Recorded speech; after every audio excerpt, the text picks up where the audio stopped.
अच्छा जी, आप सब लोगों को अपने चैनल पे खुशामदीद। मेरा नाम सुहेल अब्दाली है और वही मेरे चैनल का नाम भी। बहुत ही इम्पोर्टेंट बातें मैं कुछ करने जा रहा हूँ कुछ आइंदा कुछ वीडियोस में। तो जो लोग भी अभी तक उस एज पे बैठे हैं जहाँ पर उन्होंने मेरे चैनल को सब्सक्राइब नहीं किया है, तो अगर वो अपनी फाइनेंशियल हालत को बदलना चाहते हैं कामयाबी की तरफ, तो आपसे रिक्वेस्ट है और आप ही के फ़ायदे की बात है। बहुत बड़ा फ़ायदा आपको होने वाला है अगर आपने मेरी वीडियोस आने वाली देखी और शुरू से आखिर तक देखी, क्योंकि इन्फॉर्मेशन ऐसी है कि वाकई बहुत से लोगों की ज़िंदगी बदल देगी, लेकिन उन लोगों की ज़िंदगी बदलेगी जो कि उसको देखने के बाद उस पर अमल भी करेंगे। ज़्यादातर लोग वीडियो देखते हैं और सोचते हैं कि सोचेंगे कुछ करेंगे, लेकिन करते नहीं हैं। तो ये बातें हैं बहुत काम की। और फाइनेंशियल सक्सेस जो है वो शरीर इंपॉर्टेंट है ज़िंदगी में, चाहे आपकी अभी शादी हुई हो, होने वाली हो चुकी हो, डज नॉट मैटर। लेकिन ये बातें वो हैं जो कि आपको बहुत फ़ायदा पहुँचाएंगी। इसलिए अगर आपने अभी तक सब्सक्राइब नहीं किया है तो कर लें, बहुत फ़ायदा होगा। चलिए जी, आगे बात शुरू करते हैं। मेरी सारी वीडियोस जो हैं वो हैं मिडिल क्लास के लोगों के लिए। इन्फॉर्मेशन मैं लेके आया हूँ बाहर की दुनिया से, लेकिन यहाँ पे मैंने देखा है कि पाकिस्तान में अभी तक ये चीज़ें बहुत ही कम इम्प्लीमेंट होती हैं, बहुत कम सोचा जाता है। तो मैं आपको दो सिनेरियो दिखाऊंगा इस वीडियो में, और दोनों सिनेरियोस के ज़रिए आपको बताऊंगा कि इसमें क्या फ़ायदा है और उस सिनेरियो में क्या फ़ायदा है। ये फैसला तो आपने करना आखिर में कि आपके लिए कौन सा सिनेरियो ज़्यादा अच्छा है, लेकिन मैंने दो तरीके अच्छे फाइनेंशियल फ्यूचर के लिए आपको मैं दिखाऊंगा। उसके बाद आपकी मर्ज़ी कि आप इस रास्ते को चूज़ करें या दूसरे रास्ते को चूज़ करें, लेकिन किसी ना किसी रास्ते को चूज़ ज़रूर कीजिएगा। अब आप ये फैसला जो है ना, मैंने आप पर छोड़ देना है, क्योंकि मैं वो वाला बंदा नहीं हूँ जो कहूँ कि ये करो तो होगा, वो करोगे तो नहीं होगा। हर किसी के लिए एक पैथ है और वो उसी के लिए सही पैथ है। अब वो पैथ को उसने खुद सेलेक्ट करना है। अब मैं बकिया बातें आपको मैं कंप्यूटर पे ले आके दिखाता हूँ, क्योंकि कुछ चीज़ें दिखा के ही समझ में आती हैं, जब भी पता चलेगा मैं किस बारे में बात कर रहा हूँ। अच्छा जी, अब जैसा कि मैंने आपको कहा था कि मैं कंप्यूटर पे ले आके आपको दिखाऊंगा, और बात सारी हो रही है ये मिडिल क्लास के लोगों के लिए। चार सिनेरियोज मैंने इस स्क्रीन पे तैयार करके आपके लिए रखा। अब चारों सिनेरियोज के प्रोज एंड कॉन्स हैं, मतलब खूबियां भी हैं और मसाइल भी उनके सबके साथ, और उन सबके आउटकम भी मैं आपको दिखाऊंगा कि क्या है। उसके बाद फिर आपका फैसला होगा कि आप इन चारों सिनेरियो में किस सिनेरियो में फिट बैठते हैं और कौन सा सिनेरियो आपके लिए सही नज़र आता है और किस पे आप अमल करते हैं। अच्छा, ये चलें देखते हैं कि क्या बात होती है। कि मैंने एक प्रॉपर्टी इन्वेस्टमेंट दिखाई है दो मुख्तलिफ अंदाज में, ये वाली इस इलाके में, और इस इलाके में वो आपको बताता हूँ क्या है प्रॉपर्टी इन्वेस्टमेंट। और इस तरफ जो है ये दो डिफरेंट किस्म की इन्वेस्टमेंट दिखाई है बैंक में। तो अब आपको मैं दोनों का मवाजना भी करता हूँ और बताता भी जाता हूँ कि पहले आइए उसके पे नज़र मत डालिएगा अभी बैंक वाले के ऊपर, अभी आइए आप एक्चुअल प्रॉपर्टी इन्वेस्टमेंट के ऊपर। और क्योंकि मैं बहरिया में रहता हूँ इसलिए बहरिया के लिहाज से कुछ बातें बताऊँगा। शहर में थोड़ी सी अल्ट्रेशन जहाँ पे आप रहते हैं वहाँ पे करनी पड़ेगी। मैं ज़्यादा हर इलाके के बारे में मालूमात नहीं दे सकता, ना मैं रखता हूँ, इसलिए जहाँ पे आप रहते हैं वहाँ पे आपको अंदाज़ा होगा कि ये नंबर किस तरह से चेंज करके फिट हो सकता है। फिट हो जाते हैं नंबर, थोड़ी बहुत आगे पीछे करने पड़ेंगे, लेकिन हर इलाके में ये नंबर फिट हो सकता है। तो चलिए बात करते हैं कि मैंने एक इनकम जनरेटिंग प्रॉपर्टी जो है, जो पैसिव इनकम कहलाती है, उसके ऊपर इन्वेस्टमेंट की बात कर रहा हूँ। एक 2 बेडरूम अपार्टमेंट अगर आप कैश पे लेते हैं, अगर आपके कैश है इतना, ये सारी बातें हैं। और दूसरे सिनेरियो में भी कुछ और किस्तों वाली बात आएगी, लेकिन अभी मैं कह रहा हूँ अगर आपके पास बाई चांस ऑलरेडी कैश है। और कैश कितना चाहिए? तकरीबन 1 करोड़ रुपए का। ये जो सामने लिखा हुआ नज़र आ रहा है, ये 1 करोड़ का नंबर है। तो इतना कैश आपको चाहिए इस सिनेरियो के लिए। अच्छा जी, एक तकरीबन 2 बेडरूम का अपार्टमेंट बहरिया में आजकल के ज़माने में तकरीबन अगर आपने कैश पे ले लिया अपार्टमेंट जो कि रेडी टू गो है, उसको आपने रेंट पे चढ़ा दिया, तो मंथली इनकम तकरीबन 2 बेडरूम के अपार्टमेंट से 30,000 महीने की होगी। ये तकरीबन की बात है, कुछ केसेस में 25 से 30 होगी, कुछ केसेस में 30 से 40 होगी, डिपेंडिंग ऑन योर लोकेशन, कितनी अच्छी क्वालिटी का बिल्ड है, कितनी अच्छी एमिनिटीज़ वगैरह अवेलेबल हैं। तो तकरीबन एक रफ एस्टिमेट पे चलते हैं कि 30,000 की आपकी इनकम होगी। मैं उसमें से ये कह रहा हूँ कि तकरीबन आप हर महीने 2,000 का अमाउंट जो है वो रख लें मेंटेनेंस के लिए, जो कि एक्सपेंसेस कह लें, कुछ भी कह लें। ये कोई ज़रूरी नहीं कि हर महीने 2,000 रुपये आपके इस्तेमाल में आएंगे। 2000 जमा करना शुरू कर दें 30,000 के रेंट में से। एक तरह से आपने 28,000 की इनकम अपनी रखी है जेब में आने वाली या बैंक में जाने वाली, लेकिन 2000 आप उसमें से अलग खाते में डालते जा रहे हैं कि जब भी कोई टेनेंट छोड़ के जाता है जगह, चाहे वो 6 महीने बाद जाए, साल बाद जाए, 1.5 साल, 2 साल, तो वो अमूमन उस जगह की रिपेयर मेंटेनेंस करनी पड़ती है इससे पहले कि आप किसी और टेनेंट को वो जगह दें। तो उसके लिए ये आप बजाय इसके कि ऐन वक़्त पे परेशान हो जाएँ, तो आप हर महीने जो आपको मिलेगा रेंट, उसमें से 2000 निकाल के एक अलग बैंक अकाउंट में डाल दें, जो कि वहाँ पे ग्रो करता रहेगा और जब ज़रूरत पड़े उसमें से निकाल के मेंटेनेंस वगैरह। और अगर कभी खाली हो गया अपार्टमेंट आपका, तो आप यही पैसे एक तरह से ये समझ लें कि आपको इनकम आ रही है और उसको रुकेगी नहीं। तो नेट मंथली इनकम आफ्टर 2000 आप निकालने के बाद तकरीबन 28,000 महीने के आपके बैंक में जाना शुरू हो जाते हैं, अगर आपने कैश पे घर ले लिया 2 बेडरूम का अपार्टमेंट। तो पहले साल में तकरीबन 33 लाख आपने कलेक्ट कर लिए रेंट की सूरत में उस प्रॉपर्टी से। तो फिर ये ईयर 2 का नंबर है, क्योंकि मैं क्या कर रहा हूँ कि हर साल आपने जब किसी को रेंट पे जगह देते हैं, अगर वही टेनेंट रहता है, तो नॉर्मली उससे ये एग्रीमेंट होता है कि हर साल 10% रेंट आपका बढ़ेगा। तो इस लिहाज से मैं ये हर साल रेंट इंक्रीज़ करता चला गया हूँ। करने के साथ-साथ पूरे साल के एंड पे जो पैसे जमा हुए, वो मैं यहाँ पे दिखाता चला जा रहा हूँ। हर नंबर साल के ऊपर मैं नंबर नहीं दिखा रहा, मैं ऑल द वे इसको लेके जा रहा हूँ ईयर 10 तक। तो पहले साल से लेके ईयर 10 तक तकरीबन जो पैसे आपने टोटल जमा किए इस सारे रेंट के कलेक्शन के ज़रिए, वो तकरीबन 53 लाख आपने और 71,000 तकरीबन 53 लाख 71,000 जमा कर लिए। अब एक और बात भी होती है कि हर नॉर्मली जो प्रॉपर्टीज़ हैं वो अप्रिशिएट होती हैं। आजकल कुछ स्लम्प आया हुआ है थोड़ा बहुत, लेकिन ये कि नॉर्मल ऑन एन एवरेज एक अगर बेमाकूल इलाके को कंसिडर किया जाए, तो 10% प्रॉपर्टी एप्रिशिएट कर सकती है हर साल। कुछ जगह पे 4-5 करती है, कुछ जगह पे 15-16 करती है। तो मैंने एक बीच का नंबर उठा के रख लिया है कि तकरीबन एट द एवरेज जो है वो 10% आपका एप्रिशिएट करेगा, कि तकरीबन आपने जो 1 करोड़ की प्रॉपर्टी ली, 10 साल के बाद उम्मीद है कि वो 2 करोड़ 70 लाख की हो जाएगी। ये सारी बातें जो है एजम्पशन के ऊपर हैं, जो कि ट्रेंड्स यूज़ करते हुए एजम्पशन की गई है। ऐसे नहीं कि फालतू हवा में से बुलंद कर ली। मैंने कराची की मार्केट को एनालाइज़ किया और वहाँ पे मुख्तलिफ ट्रेंड्स चल रहे हैं, तो मैंने एक एवरेज निकाल के ट्रेंड को 10% एप्रिसिएशन को यूज़ करते हुए उस प्रॉपर्टी को 10 साल में 2 करोड़ 70 लाख का पहुँचा दिया 1 करोड़ से, ठीक है। तो total rent collection plus property appreciation, अगर आप प्रॉपर्टी को बेचें और रेंट कलेक्शन को यूज़ करें, तो ऑलमोस्ट आपके पास 3 करोड़ और 23 लाख आपके पास पैसे आ जाएंगे। अब उसका क्या होगा वो अलग बात है, वो अगली किस्त में बताऊंगा उसका क्या होगा, लेकिन अभी मैं आपको सिर्फ बता रहा हूँ कि ये पैसे आपके पास आ जाएंगे।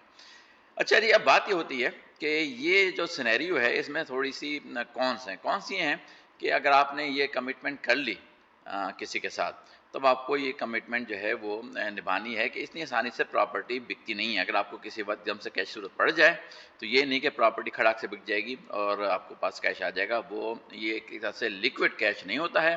प्रॉपर्टी में इन्वेस्ट हो गया है, थोड़ा सा बन गया है, तो इसमें थोड़े से मसाइल ये हो जाते हैं। अगर खुदा न खास्ता कोई इमरजेंसी पड़ी और आप चाहते हैं कि फ़ौरन कैश मिल जाए, फ़ौरन नहीं मिलेगा। अच्छा, दूसरा सिनेरियो जो है वो बताया मैंने कि आपके पास 1 करोड़ का इन्वेस्टमेंट राइट अवे नहीं है, तो आप एक यहाँ पे चल रही हैं, फिर बेरे की बात करूँगा, जहाँ पे 5 ईयर्स इंस्टॉलमेंट चल रही हैं, जहाँ पर क्या कहते हैं आपको इनिशियल कुछ डाउन पेमेंट दें, उसके बाद मंथली इंस्टॉलमेंट देते रहें और उसके बाद एक फाइनल इंस्टॉलमेंट दी जाती है और उसके बाद फिर आपका रेंट कल जब वो बन जाएगी जगह, अगर वो 5 साल का प्लान है तो 5 साल में बनेगी, उसके बाद आप रेंट पे चढ़ाएँगे। तो मैं आपको एक सिनेरियो दिखा देता हूँ कि जैसे कि यही प्रॉपर्टी जो 1 करोड़ की है, वो आपने बुक कराई, तो तकरीबन 30 लाख आपने डाउन पेमेंट दे दिया उसका। 30% डाउन पेमेंट नॉर्मली चलता है, कहीं 20 भी चल रहा है, कहीं 10 भी चल रहा है, लेकिन एक अच्छे जो जहाँ पे क्या आप भी थोड़े से पुरसुकून रहें जमा कराने के बाद कि आपकी मंथली इंस्टॉलमेंट बहुत ऊंची ना हो, तो वह आपने तकरीबन 30 लाख आपने उसको दे दिए।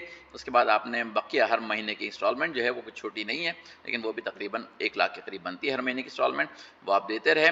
60 इंस्टॉलमेंट तकरीबन 5 साल की, तो 60 लाख आपने वहाँ पे दे दिए और एक फ़ाइनल पेमेंट जो है जो कि पोज़ीशन के वक़्त ली जाती है वो तकरीबन 10 लाख की आपने और दी।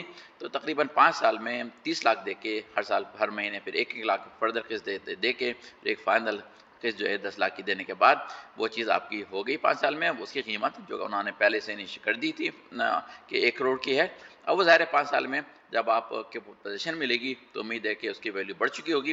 वो सारी चीज़ें एक तरह से समझ लें कि इसी सिनेरियो के साथ चल रही बढ़ते-बढ़ते वो भी 2 करोड़ 70 लाख की हो जाएगी। हालाँकि आपने इनिशियल बुकिंग कराई है 30 लाख देके या उसके बाद किस्तें देते रहे, लेकिन 5-10 साल के बाद अज़्यूम ये किया जा रहा है कि वो प्रॉपर्टी भी 2 करोड़ 70 लाख की हो चुकी होगी। अब इस सिनेरियो में रेंट थोड़ा-सा कम कलेक्ट हुआ है, क्योंकि आपको 5 साल तक रेंट नहीं मिला, उसके बाद से आपने रेंट कलेक्ट करना शुरू किया एक तरह से इस पीरियड से लेके, और इस रेंट पे जाके आपने रेंट आपको 30,000 का उम्मीद है कि रेंट उस वक़्त नहीं चल रहा होगा 5 साल के बाद। हमने अज़्यूम किया कि 5 साल के बाद जो है रेंट उसी जगह का तकरीबन 54,000 चल रहा होगा। ये उम्मीद पे है सारा का सारा मामला, आगे-पीछे हो सकता है, 30 के 40 हो सकते हैं, 40 के 50 हो सकते हैं। मैंने अज़्यूम किया है कि तकरीबन 10% जो आज का रेंट है वो इंक्रीज़ होता रहेगा, तो उस ज़माने में तकरीबन 5 साल के बाद ये 54,000 का रेंट उसी 2 बेडरूम का आपको मिल सकता है। ये सारी चीज़ें, बहुत सारी चीज़ें असम्पशन पे चल रही हैं। तो इस तरह से आप नंबर थोड़े बहुत आगे पीछे करके इसको देख सकते हैं कि क्या चीज़ें किस तरह से चल रही हैं। इस सिनेरियो में क्योंकि आपने किस्तों पे लिया है, तो आपके पास नेट कलेक्शन 10 साल के बाद अगर आप प्रॉपर्टी को बेचें जो आपने रेंट कलेक्ट किया है, तो तकरीबन 3 करोड़ के करीब वो आपको हाथ में आएँगे, क्योंकि आपने एकदम से लमसम पे नहीं लिया, बल्कि आपने किस्तों पे सारी चीज़ें की हैं। तो थोड़ा-सा कम है, इतना ज़्यादा कम नहीं। यहाँ 3 करोड़ 28 लाख थे, यहाँ 3 करोड़ तकरीबन 3 लाख हैं। अब इस सिनेरियो में एक बड़ी प्रॉब्लम ये है कि यहाँ पे आपने कमिटमेंट कर ली है 5 साल की, और अगर खुदा न खास्ता कोई मसला हुआ, ऐसा मसला जहाँ पर कि आप ये 1 लाख की जो पेमेंट है महीने की देने काबिल ना रहे किसी भी वजह से, तो बहुत प्रॉब्लम क्रिएट हो सकती है इस सिनेरियो के अंदर। ये सिर्फ उन लोगों के लिए मैं रिकमेंड करता हूँ जो कि सर्टेन है कि वो ये किस्तें आराम से दे सकते हैं। अगर थोड़ी बहुत लाइफ चेंजिंग इवेंट हो भी जाए, जब भी वो ये किस्त जो है कम से कम कंप्लीट कर सकते हैं। तो ये तो हो गई प्रॉपर्टी की इन्वेस्टमेंट। लंबी वीडियो होती आ रही है, लेकिन बहुत ज़रूरी है कि आप सारी सिनेरियोज़ जो है ना वो सही तरह से जज करके फैसले करें। तो मैं अब आपको एक और सिनेरियो पे लेके जा रहा हूँ जो कि आजकल बहुत आसानी से अवेलेबल है। अब ये फैसला आपका है कि आप इस पे करना चाहते हैं, नहीं करना चाहते, लेकिन मैंने कहा कम से कम आपको 2 सिनेरियोज़ बैंक के ज़रूर दिखा दूँ, क्योंकि अगर आप ये इस तरह एक फ़ायदा ये है बैंक के सिनेरियो में कि अगर आप मजबूर हो जाते हैं, आप पैसा जमा नहीं करा सकते किस्तों वाला, तो कोई मसला नहीं है। अगर आपके पास कभी ज़रूरत पड़ जाती है पैसे निकालने की, तो एक तरह से बैंक के सारे पैसे जो हैं वो लिक्विड कैश होते हैं। तो वो कोई सीडी की बात नहीं कर रहा कि 3 साल, 5 साल, 10 साल। अच्छा जी, तो ले आइए मैं आपको खींच के दूसरे एरिया के ऊपर, जहाँ पर के मुझे आपको दिखाना है कंपाउंड इंटरेस्ट का, ठीक है ना? तो ये मैंने ऑनलाइन का कैलकुलेटर है, ऊपर लिखा हुआ भी नहीं आ रहा, नज़र आ रहा होगा आपको, कंपाउंड इंटरेस्ट कैलकुलेटर। तो इसमें मैंने वही पहली अजम्पशन तो वो है जो कि आपने देखी थी पिछले स्क्रीन के ऊपर, जहाँ पर कि 1 करोड़ का आपने 2 बेडरूम का अपार्टमेंट कैश पे खरीदा। तो यहाँ पे मैं 1 करोड़ का इन्वेस्टमेंट कर रहा हूँ बिज़नेस के मतलब बैंक के अंदर, और उस पे मैंने कहा है कि मंथली अब मैंने कोई और पैसा नहीं लगाना, क्योंकि मैंने ऑलरेडी सारा 1 करोड़ जो है अपफ्रंट दे दिया। इसमें मंथली कोई पेमेंट मज़ीद मैं ऐड नहीं करूँगा।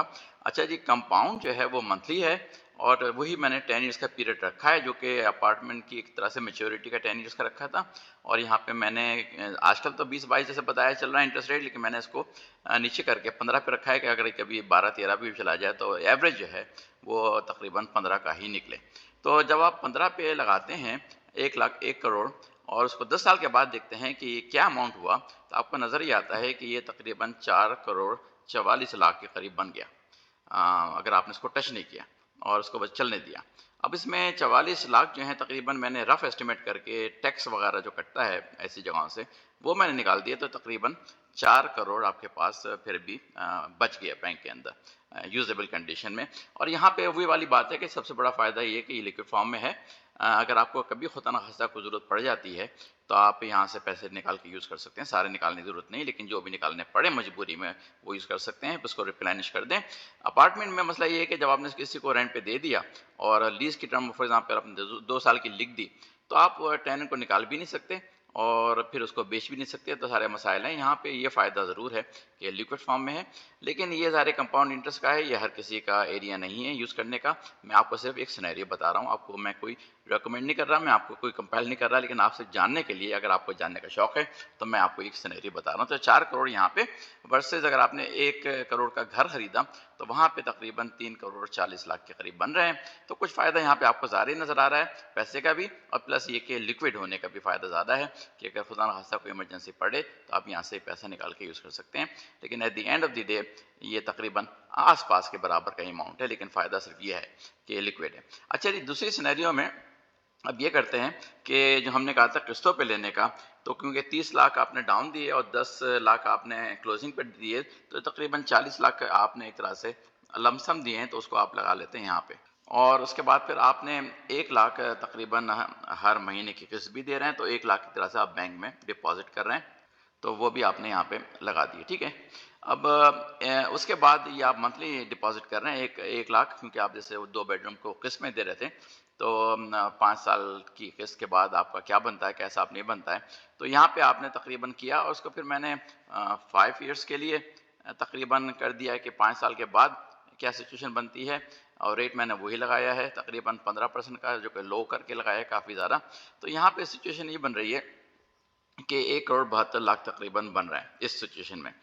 तो यहाँ पे ये सिचुएशन जो है, ये वो फ़ीज़िबल इतनी नज़र नहीं आती, जो कि आपको किस्तों पे अपार्टमेंट लेने में नज़र आती है। तो आपने ये देखा कि दोनों सिनेरियोज़ जो हैं, आपने कैश पे लिया और या कैश डाला बैंक में कंपाउंड इंटरेस्ट के अकाउंट में, जो कि बैंक अल हबीब में मंथली सेवर के नाम से है। तो अगर आपने यहाँ पे कैश डाला और वहाँ पे कैश में अपार्टमेंट लिया, तो मैं इसको ज़्यादा फ़ीज़िबल समझता हूँ इस सिचुएशन को, कि आपने कैश डाल के बैंक में डाला, ठीक है ना? मैं फ़ीज़िबल से बता रहा हूँ, क्योंकि लिक्विड होने की वजह से, और कोई वजह नहीं है।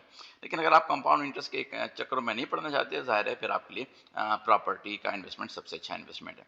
लेकिन अगर आप किस्तों में ले रहे हैं, तो फिर तो ज़्यादा जो सिचुएशन बेहतर नज़र आ रही है, वो आपको वो वाली नज़र आ रही है जो कि आप प्रॉपर्टी लेते हैं, एज़ लॉन्ग एज़ कि आप कैपेबल हैं कि उसकी 1 लाख की जो पेमेंट है, वो आप आसानी से हर महीने कर सकते हैं। तो फिर वो वाली सिचुएशन ज़्यादा बेहतर नज़र आती है बजाय इस सिचुएशन के। तो ये है दो सिनेरियो जो कि मैंने आपको बताए। और भी मैं आगे फाइनेंस के ऊपर वीडियो, पर्सनल फाइनेंस के ऊपर वीडियोस बनाता रहूँगा, आपको दिखाता रहूँगा। अगर आपको बातें लगती हैं कि हाँ, कुछ सीखना चाहते हैं, कुछ समझना चाहते हैं, या कि अपनी नॉलेज को एनहांस करना चाहते हैं, तो सब्सक्राइब कीजिए, लाइक कीजिए, शेयर कीजिए। फिर आपसे किसी अगली वीडियो में दोबारा से मुलाकात होती है। अभी फाइनेंसेस के ऊपर ही वीडियोस चलेंगी।